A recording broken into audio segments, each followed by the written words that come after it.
అందరికీ నమస్కారం. తెలుగింటి ఆడబిడ్డ ఛానల్కి స్వాగతం. ఈరోజు మనం ముంత మసాలా తయారీ విధానం చూద్దాం.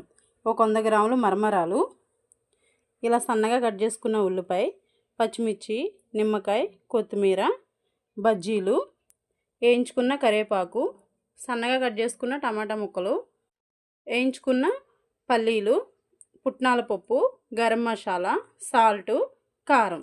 ఇప్పుడు మనం తయారీ విధానం చూద్దాం. ఇలా కట్ చేసుకున్న బజ్జీ పచ్చిమిర్చి, ఇలా కట్ చేసుకున్న బజ్జీ మిర్చి, ఉల్లిపాయలు, పచ్చిమిర్చి, కొత్తిమీర, కరివేపాకు, ఏడ్చనగుళ్ళు,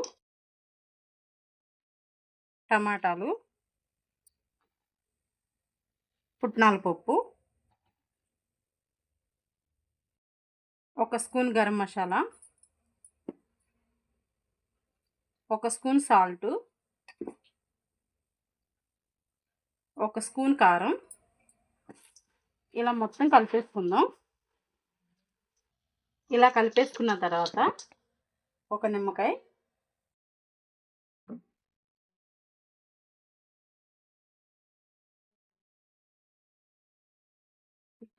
కలిపేసుకుందాం.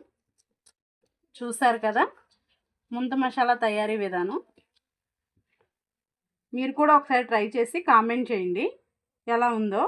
లైక్ చేయండి, షేర్ చేయండి, సబ్స్క్రైబ్ చేయండి. వీడియో చివరి వరకు చూసినందుకు ధన్యవాదాలు.